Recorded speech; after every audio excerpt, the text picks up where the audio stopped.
Hello, and welcome back to another episode of the Purposeful Powerhouse Podcast. Today, we are going to be talking about something that maybe you don't think about very often, but today we're going to be thinking about it, your brain, and how you can begin to rewire it to align with your big vision and fast track you to the inevitable success that you are on your way to bringing to life. So I have a special guest with me today. Mindi, how are you? I'm so well, Megan. I am truly, truly honored to be here. Thank you so much. It is a privilege to be in front of other people's communities. I know how dearly you hold that, your people so close. So thank you for inviting me here today so we can make some magic together. Yay, I love that idea. Well, you're so welcome, and I'm excited to make magic. So, yeah, let's get into that. So, people can read all about your incredible bio in the show notes. So, we're not going to do that. What I want to do is start us off by having you give us a little glimpse. Take us to a moment in your life when maybe you realized things weren't working for you, or that there was a different path for you that really led you to the work that you're doing today, and how that helps you to live your purpose. Absolutely. It's very easy. Boom, I'm there. And I had a very successful career in sales, led a large team, was a top seller for many, many, many years, like all the things. And I believed that rest was lazy. So I was just constantly going. Well, in 2015, my company closed my division. And I had this moment to pause and realized this limiting belief, which I didn't even know I had because I was just always go, go, go. And okay, I knew there could be a better way, but I really didn't know what that would look like. And that moment that I had that epiphany that this was a limiting belief, rest was lazy. Simultaneously, I was deepening my spirituality. I was digging into all things brain. I was asking myself, what do you want to do next? Like you can do anything you want. And it was this perfect storm that showed me how successful, much more successful I could be when I tapped into my subconscious and released some of the BS that absolutely holds us hostage. Rest is lazy. What kind of insanity is that, right? Like and that was it. Like that was the epiphany and put me on a course of, again, all things brain, all things neuroscience, habits, like how to tap into that, how to shift out of it, how to show up like the human that you want to be. And I had taught, coached, mentored my entire adult life. And so that was a really simple sort of pivot into, okay, let's start getting deeper in this and let's start really serving humans who are like having this issue and don't even realize it, right? Like don't even know that they can tap into their subconscious and get rid of some of that stuff that is keeping them from everything they want. Beautiful. Well, I'm so grateful that you had that realization. I know it's so funny, right? That when we start to look at these things from a different vantage point, like rest is lazy. I mean, hello, how are we going to keep going? You're not some sort of like unstoppable, unexhaustible being. You're a human and you need to rest. And I mean, of course, you can go fast and far. You're like a Tesla, but Teslas have to get plugged in too. Hello. Exactly. And it wasn't even as insidious in the beginning as it really ended up being, because I was completely burnt out and not realizing why, right? Like, well, this is just how it is. You just continue to go on the hamster wheel. I made money, like all the things, right? But the moment I disconnected that, my health got so much better. Things just became so much more clear, right? My perspective shifted so greatly that I was able to truly step into my limitlessness. I love that. And that's interesting. Yeah, because the thing is on this show, and in my community, we call those little habits of self-sabotage and the voices that say those really insidious, ridiculous things. We call them the shitty committee because they just talk a lot of shit and they make you feel like poop and they don't really do much other than hold you back. So yeah, they need a silly name. So let's talk a little bit about that. Let's talk about maybe as we begin to bring awareness to this, which is what it's all about, right? That non-judgmental awareness and observation, how can people start to begin to recognize those quote unquote limiting beliefs that we hear so much about? Absolutely. So I love that you're offering, like, let's get curious, right? There is no judgment here. There's no room for it. And if you spend your energy on judgment and shame and guilt, like there won't be any energy left to live, right? If we're Mm, giving it all to that. The first place I like to point people is you can recognize a limiting belief by a habit that you've got that all of a sudden you're like, does this really serve? Like, why do I do this? What makes me scroll on my phone for hours when really, like, I really do have other things that I would like to be doing, and yet here I am again? Or what makes me, and then you recognize a habit that's no longer serving you. And you can start small. You can also say, what keeps me from, if you, a lot of times I'll use an example of drinking water, and we'll come back to the water example because it's so simple. Well, what keeps me from drinking more water? Yeah, exactly. As we cheers. What keeps me from drinking more water? Well, that's a really easy place to go then. I hate water. Like, I can't tell you how many people have said to me, I hate water and I hate to drink water. I'm like, when did you decide you hated water? Like, what's going on there? Let's get curious about that. So really tap into, and the bigger question is, who am I being? Like, who am I being right now when I do this thing or don't do this thing? And who would I like to be? And there the limiting beliefs start to bubble up. You can see. mhm.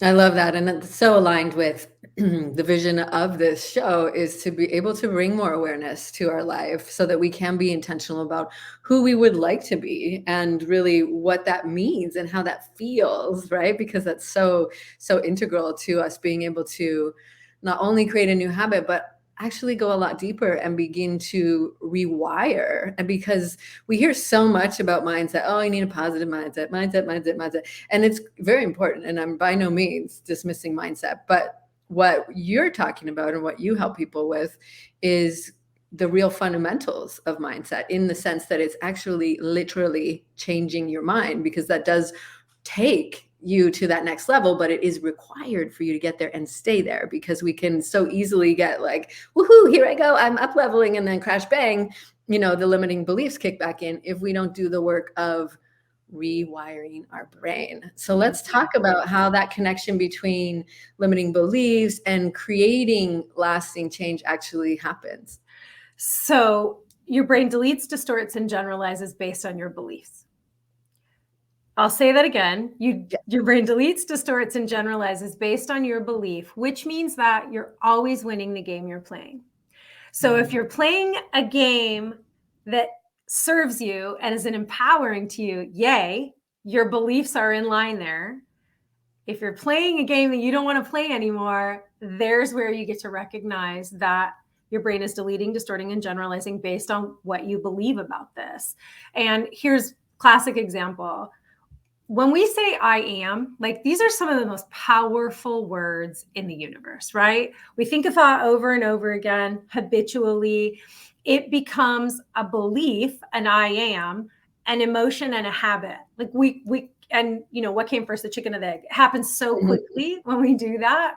Now we can walk around saying, I am, and then insert disempowering statement, and we win. I am overwhelmed. Now, there's no shade to feeling overwhelmed. We all can feel overwhelmed at times.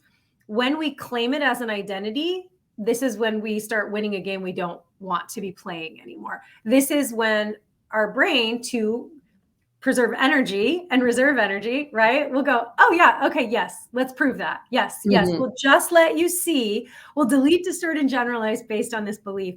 We won't even let you see the proof that you are greater than this circumstance or this feeling of overwhelm. And right. And so we're always winning the game we're playing. Now, in the same way, I am confident. I am a great time manager. I am a woman who can figure out ways to feel less overwhelmed, right? Like, we can start stair stepping those I ams too, to start bringing more in. And then it starts to shift our filter so that, right, then we can start to see other options available, other ways of being to show up. And so that's where we start, right there in that. What are the words that I'm saying? Because I'm thinking those things first, right? And are they stopping here at my thinking and in a belief, or are they coming out? And so then we look at those. Well, what game am I playing? Who am I being? Because at the crux of this, and we're going to get there, I know, in a couple different ways, is our identity.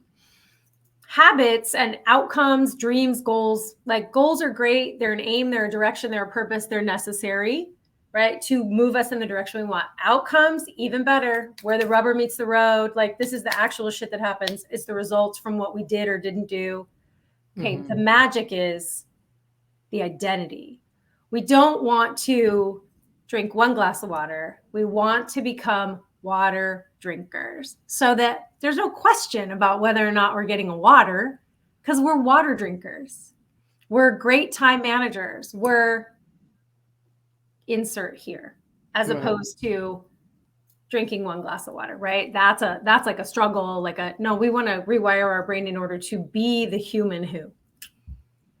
I love that. And as I was listening to you and watching you, I hear that this is a lens that we're looking through. And sometimes the words that we're saying are like the glasses that we're looking through. But what you're saying is when we shift at the identity level, we're not just changing the glasses and the lens that we look through. We're actually changing the eyes that are doing the looking. Like we're changing at that deep core level, because we can begin to change how we see things by shifting our perspective. But if we are the same person that's like, I'm a struggling business owner and this is really hard and I don't know if I have what it takes, and we're having those repetitive statements over and over, that's the game we're playing, right? Is that what you're... Exactly. Yeah. Exactly. 100%. And so being able to reframe, like you're talking about, and start tapping into, well, okay, I've got this limiting belief that I am a struggling business owner. The first question would be, is this a belief or is this a fact? Because you very well it may be a fact that you are a struggling business owner. And how do we shift this fact? Because the first reason that you're here is other beliefs about who you get to be, about what you deserve, about how hard business has to be, right? So it's not always, oh, well, no, that's like you talked about, a positive mindset. I'm about empowered and disempowered, much more than negative and positive, because positive mindset sounds really like total spiritual bypassing, like all that, right? Like we're not really paying attention to things. We're just like, oh, everything's rainbows. Yeah. Sparkles. Yeah. Unicorns. Yeah. So meanwhile, you're like, this is brutal. Exactly. And so that's always the first question. Like, is this a belief or is this a fact? And another thing then that we do is we give meaning without realizing it. We do this so quickly. And then that's how we interpret a situation. So someone cuts you off in traffic, jerk. We honk the horn, give gestures, all the things, right?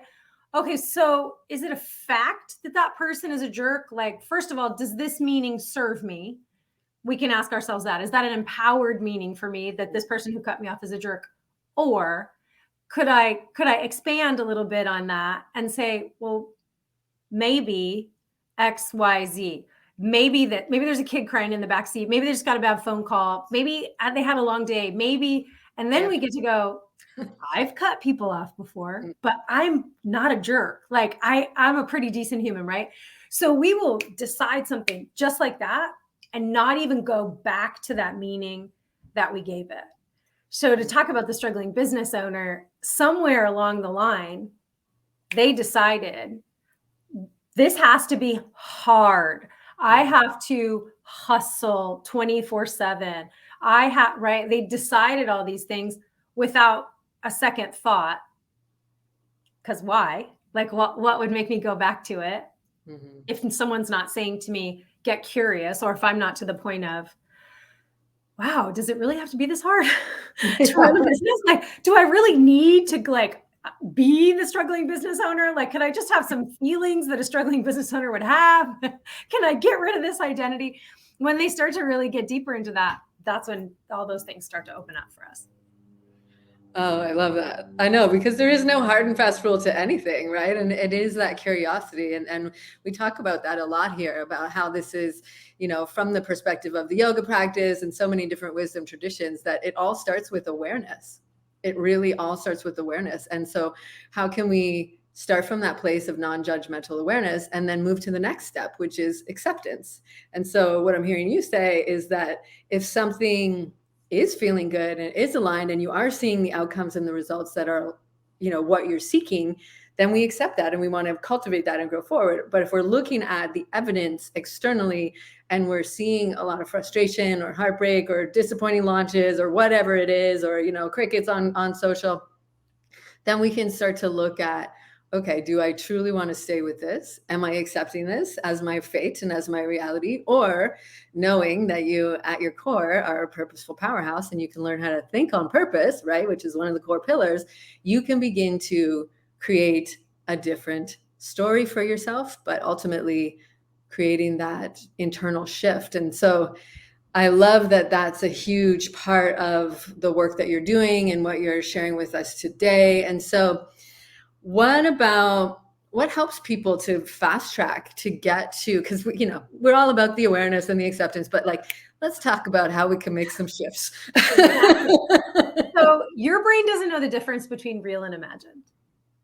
Just everyone know that your brain does not know the difference between real and imagined. This is where visualization, and when I say visualization, it's hearing, smelling, tasting, feeling, internally, externally, seeing, however you want to claim that, whatever is best for you. Because not everyone is a good seeing visualizer, but they can feel it, or they can smell it, or they can hear it, right? So know that any of those are amazing, because your subconscious thinks in pictures and sounds and feelings. Can I interrupt you for a hot second? Because I think there'd be something really cool that I'm guessing that you do when you do this part of the conversation. Correct me if I'm wrong, to give people a real experience of this if they're kind of skeptical, because, we like the analytical brains, but sometimes we like evidence. Do you ever teach people about the lemon exercise? Absolutely. Okay, can you do that? Because as soon as you said that, I was like, oh, I hope she does it. I want you to do it. So can you please? I do this in hypnosis. Like when I'm a certified hypnotherapist. And so before a session, I always do this. And then what we say is, this proves to you what an amazing candidate you are for hypnosis, right? Like how awesome your brain is. So, okay, everybody close your eyes or dim them if it feels safer to do that. And what I'd like you to do is imagine yourself in your kitchen, and you can feel your feet on the floor and all the familiar sounds and smells. And I'd like you to open your refrigerator door and you feel it tug just a little bit, and that little tiny blast of cold air, and the light goes on. And you notice for the first time this giant bowl of gorgeous, beautiful lemons in the refrigerator. I'd like you to reach in and take one out. Wow, you can feel the weight of it. It's cold on your hand. Go ahead and close the refrigerator door. You turn around and there's the counter with the cutting board and a beautiful knife. As you set the lemon down, I'd like you to pick up the knife and cut the lemon in half.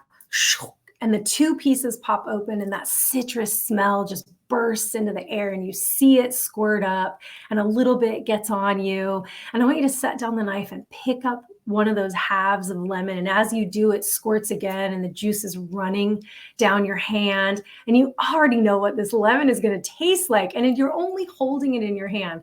Now I want you to go ahead and set it back down and pick up that knife again. Oh, now it's sticky. Now you can feel on the handle that it's sticky. I want you to cut that lemon in half one more time. The 2 quarters pop there. I'd like you to reach down and pick one of those up. As you do, it squirts again. That citrus fragrance is just gorgeous, filling the air. The juice is running down your arm. You are seeing the gorgeous yellow rind, and then the white, and then the yellow meat of the lemon. And I want you to take a big, juicy bite. Now, for most people, they heard, saw, felt, smelled something, and a lemon Right? for probably 98% of the population. Your brain doesn't know the difference between real and imagined. And this is your neurotransmitters. This is the mind body connection, that your body is a robot for your mind. So if you can see it or hear it or taste it or smell it, you can tell your body we're in it. Mm. Is your mouth totally salivating right now, everybody? Make sure you take a screenshot and let us know how effective that was. I know that, and so when I asked her it, already my mouth was like but how cool is that? That's why there's such a huge movement around visualization for top-notch, high-caliber athletes. They do this. There's amazing studies that show brain development, even if you're just mentally performing. There's an opportunity for us to use our mind in a really powerful, beneficial way, right? Rather than using our imagination for the old worst case scenario that we are all maybe good practiced at. Let's use your mind. I love that you're really speaking to that creativity. And that's something that, as adults and serious business owners, not that any of you are that identity, but how can we be more playful? How can we be more curious? How can you use your imagination, right? And that's such an untapped possibility. Like then we could totally derail this conversation and talk all about like quantum physics and the vastness of limitless potentiality, but we'll save that for another day. But let's just talk like just for a second of that, how good it feels to be in that creative possibility space. And that is so impactful. Like Mindi, I'm sure, can share all sorts of research and science behind, and she said already what's happening in your brain. And you experience that when you're salivating, like you're about to do a tequila shot after the lemon or whatever order you do that in. But like really, can we become more intentional? And that's one of the pillars, right? Is learning to think on purpose. And so using this tool of visualization, learning to begin to shift yourself at that deep core level of the identity and of your mind, that's so incredibly powerful. So thank you for that. That was fun. Yeah. And you, to move that to the second phase is mental rehearsal. So I say visualization, but we're going to do like visualize on steroids, because we are going to tap into what Olympic gold medal athletes use. And that is the mental rehearsal. And you can start with something simple. Who do you want to be? You want to be a water drinker? What outcome do you want? The biggest deal about it is, what is the outcome that you want? Know where you want to go, right? So, okay, it's the end of the day and I want to have consumed 8-ounce glasses of water a day. So we see this in our minds. We hear it, we taste it, we feel it, we smell it. Like know it with all your being. So I might see myself wake up first thing in the morning and have a glass of water next to the bed. Boom, there's my first water. And then I see a sticky note on my computer that says, hey, babe, stay hydrated, right? And then I hear a timer go off on my phone that says, have you had another glass of water yet? And I have fun glasses that I'm drinking the water out of. And I'm saying to myself, oh, I'm such a hydrated queen and my skin looks so good. And it's helping my brain, and bring all the things into it. What am I feeling internally and externally? And truth be told, if when you first start drinking a lot of extra water, you'll also spend time in the bathroom. So, but that's okay, because that means you're moving more and you're not sitting in your chair for as long. So win, win, win. I was going to say that you're moving more. Exactly. So you can take 10 seconds, 20 seconds and mentally rehearse that for yourself. Here's a couple of things that happen. Number one, your brain doesn't know the difference between real and imagined. Again, remember. And so your brain's like, oh yeah, we could do that. And then you get to the end and you show up actually in the thing. And your brain's like, oh, we've been here. We can drink water. We're water drinkers. We set the timer. We have fun glasses. We make a dance out of it. We do whatever, right? Like this is you tapping into that, whatever it takes to become the human that you want to become in an empowered way, right? Like whatever it takes to drink more water, get an accountability partner, get water all over the house, like whatever it looks like. So the magic in that is tapping into your of course energy first.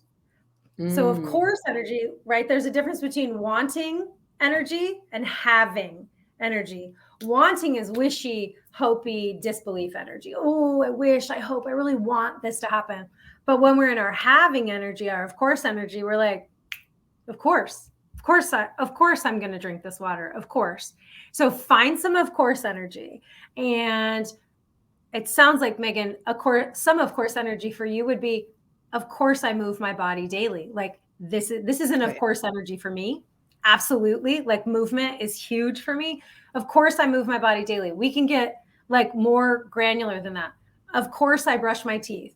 The of course energy, we just want it neutral or positive, not anything that's disempowering for you, right? Neutral or moving you forward energy. So of course I kiss my kids goodnight. Of course I pet the dog. Like find your of course energy. Please, it doesn't need to be overthought. Call it in. So of course I brush my teeth every morning, like almost immediately when I wake up in the morning. I call that in. Now I copy and paste that, of course, that already having energy, already knowing who I am, onto my mental rehearsal.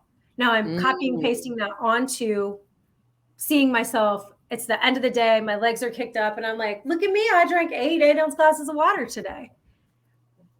That is the simplest way to begin to rewire your brain, is to start practicing rewiring your brain and allowing your filter to shift to delete, distort, and generalize based on believing that you can, on the new things that you want to accomplish.